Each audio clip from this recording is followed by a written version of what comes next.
तो आईपीएल 2025 का 15वां मुकाबला केकेआर वर्सेस हैदराबाद के बीच खेला गया। अगर दोस्तों दोनों ही टीमों के बीच खेला गया यह मुकाबला आपको पसंद आया हो तो हमारी इस वीडियो को लाइक करें। दोस्तों चैनल पर पहली बार आए हो तो चैनल को सब्सक्राइब जरूर करें। दोस्तों जहां पर आज की इस वीडियो का लाइक टारगेट केवल 200 लाइक्स है, तो दोस्तों इस वीडियो को लाइक करना बिल्कुल न भूले। दोस्तों केकेआर बनाम हैदराबाद के बीच इस हाई वोल्टेज मुकाबले में किस खिलाड़ी ने कितने रन बनाए और कौन मैच विनिंग पारी खेल कर गया, किस गेंदबाज ने सबसे ज्यादा विकेट चटकाई, सारी जानकारी आपको इस वीडियो में देंगे। तो दोस्तों इस वीडियो को पूरा जरूर देखें। साथ ही साथ दोस्तों कमेंट बॉक्स में यह भी बताएं कि आईपीएल 2025 की ट्रॉफी कौन सी टीम उठाएगी। दोस्तों आपकी पसंदीदा टीम कौन सी है, अपनी पसंदीदा टीम का कमेंट बॉक्स में जरूर बताइएगा।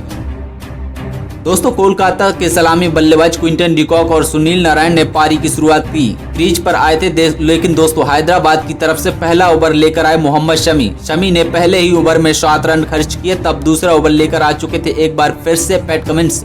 दोस्तों अब बल्लेबाजी करने के लिए सुनील नारायण का साथ देने के लिए अब दोनों ही बल्लेबाज क्विंटन डिकॉक और सुनील नारायण ताबड़तोड़ अंदाज में बल्लेबाजी कर रहे थे। लेकिन दोस्तों टीम के सलामी बल्लेबाज क्विंटन डिकॉक को पैट कमिंस ने 6 रनों के स्कोर पर ही क्लीन बोल्ड मार दिया। जी हां दोस्तों क्लीन बोल्ड मारकर पवेलियन का रास्ते भेज दिया। लेकिन दोस्तों कोलकाता को तीसरे ही ओवर में दूसरा बड़ा झटका लग चुका था, जहां पर मोहम्मद शमी ने अपने दूसरे ओवर की तीसरी गेंद पर सुनील नारायण को पवेलियन का रास्ता दिखा दिया। लेकिन दोस्तों गेंद बल्ले से बाहरी किनारा लेकर सीधे विकेट कीपर क्लासन के हाथों में समा गई और दोस्तों मोहम्मद शमी ने सुनील नारायण को पवेलियन भेज दिया। लेकिन दोस्तों अब बल्लेबाजी करने के लिए आ चुके थे अंगक्रश रघुवंशी। जी हां दोस्तों अंगक्रश रघुवंशी और अजिंक्य रहाणे दोनों ने मिलकर पारी को संभाला और अच्छी बल्लेबाजी की। जी हां दोस्तों जहां पर कोलकाता ने अब 4 ओवर की समाप्ति पर 2 विकेट गंवाकर 26 रन बना लिए थे। लेकिन दोस्तों 5 ओवर का खेल खत्म हो चुका था। अब कोलकाता ने 2 विकेट के नुकसान पर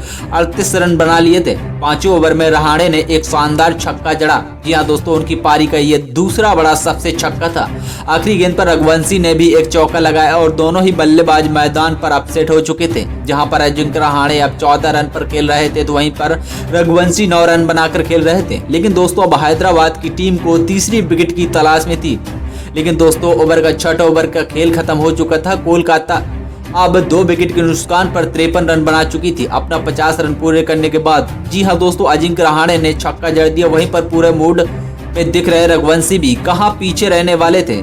6वें ओवर की आखिरी गेंद पर रघुवंशी ने भी छक्का जड़ दिया। दोनों ही बल्लेबाज अब सेट हो चुके थे मैदान पर, जहां पर अजिंक्य रहाणे 21 रन पर खेल रहे थे तो वहीं पर दूसरी छोर से रघुवंशी भी 16 रन बनाकर खेल रहे थे। लेकिन दोस्तों कोलकाता 6 ओवर में से 55 रन बना चुकी थी। लेकिन दोस्तों 7वां ओवर का खेल खत्म हो चुका था। कोलकाता ने 2 विकेट के नुकसान पर अब 61 रन बना चुके थे। रहाणे और रघुवंशी अच्छे टच में दिख रहे थे। अजिंक्य रहाणे अब 28 रन पर खेल रहे थे तो वहीं पर रघुवंशी दूसरे छोर से अच्छी बल्लेबाजी करके 70 रन पर खेल रहे थे। जी हां दोस्तों रहाणे और रघुवंशी के बीच अब 50 रनों की भी पार्टनरशिप हो चुकी थी। दोनों ही बल्लेबाज आज अच्छे टच में दिख रहे थे। लेकिन दोस्तों हैदराबाद की टीम को अब सफलता नहीं मिल रही थी। शुरुआती 2 बड़े झटके जरूर लगे थे लेकिन कोलकाता की पारी को दोनों ही बल्लेबाजों ने संभाला। अजिंक्य रहाणे और रघुवंशी ने अच्छी पार्टनरशिप की। जी हां पर दोस्तों तीसरे विकेट के लिए 50 रनों की साझेदारी भी हो गई। 8 ओवर की समाप्ति पर कोलकाता 71 रन बना चुकी थी। लेकिन दोस्तों 9वां ओवर का खेल खत्म हो चुका था। कोलकाता ने अब 2 विकेट के नुकसान पर 75 रन बना लिए थे। रहाणे और रघुवंशी कोलकाता की पारी को संभल कर बल्लेबाजी कर रहे थे। अजिंक्य रहाणे अब 31 रन पर तो वहीं पर रघुवंशी 28 रन बनाकर बल्लेबाजी कर रहे थे। 10वें ओवर का खेल खत्म होते होते कोलकाता की टीम 84 रन 2 विकेट के नुकसान पर पहुंच गई थी।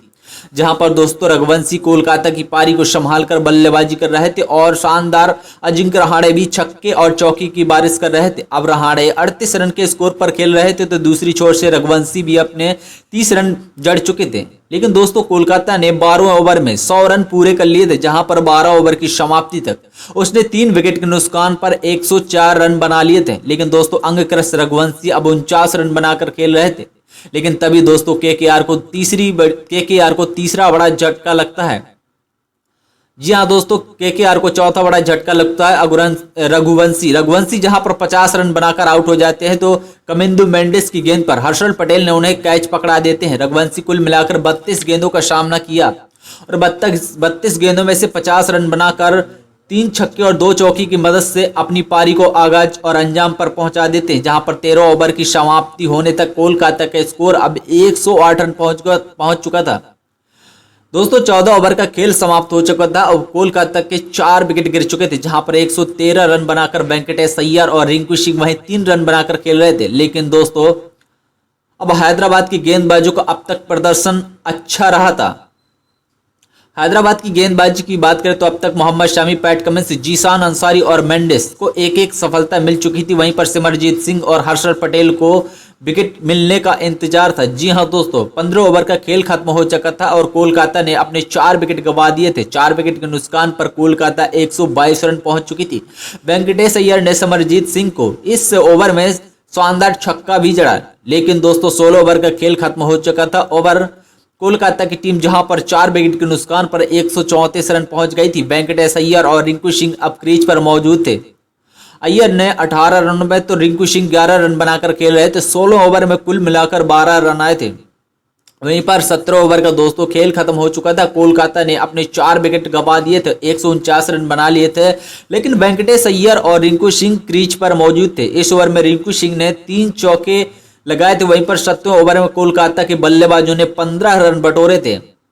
कोलकाता ने 18 ओवर में 150 रन पूरे कर लिए थे। इसी दौरान 4 बल्लेबाज पवेलियन लौट चुके थे। अभी रिंकू सिंह और वेंकटेश अय्यर अभी भी मैदान पर डटे हुए थे और दोनों ही बल्लेबाज हैदराबाद के गेंदबाजों के छक्के छुड़ाने में लगे थे, जहां पर 18वें ओवर का खेल समाप्त हो चुका था। अब 4 विकेट के नुकसान पर कोलकाता कुल मिलाकर अब 166 रन बना चुकी थी। वेंकटेश अय्यर और रिंकू सिंह अभी भी क्रीज पर मौजूद थे। कुल मिलाकर 17 रन इस ओवर से आ चुके थे। तो रिंकू सिंह 31 रन पर, तो वहीं वेंकटेश अय्यर 31 रन बनाकर अभिनवाद क्रीज पर डटे हुए थे।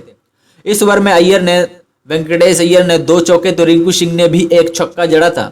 लेकिन दोस्तों वेंकटेश अय्यर ने अपना अर्धशतक पूरा कर लिया था। 19वें ओवर में अपने बल्लेबाजी से रनों की बारिश कर दी और 3 चौके और 1 छक्के की मदद से इस ओवर में भी वेंकटेश अय्यर ने 21 रन बटोर लिए। पैट कमिंस की पहली गेंद पर अय्यर ने चौका तो दूसरी में छक्का तो तीसरी पे चौका तो चौथी पे चौका और 5वीं पे 2 रन तो आखिरी गेंद पर 1 रन बटोरे। और इसी के साथ पैट कमिंस को वेंकटेश अय्यर ने 19वें ओवर में 21 रन पीट दिए। वेंकटेश अय्यर की आतिशी पारी का खत्म हो चुका था। उन्होंने 29 गेंदों में से 7 चौके और 3 छक्कों की मदद से 60 रन बनाए थे। 19 ओवर में 21 रन बटोरने के बाद उन्होंने आखिरी ओवर की पहली गेंद पर छक्का जड़ा तो दूसरी गेंद पर चौका जड़ा था। लेकिन दोस्तों हर्षल पटेल की ओवर की तीसरी गेंद पर वह आउट हो गए, यहाँ पर दोस्तों अपना कैच गंवा बैठे छक्के मारने के चक्कर में।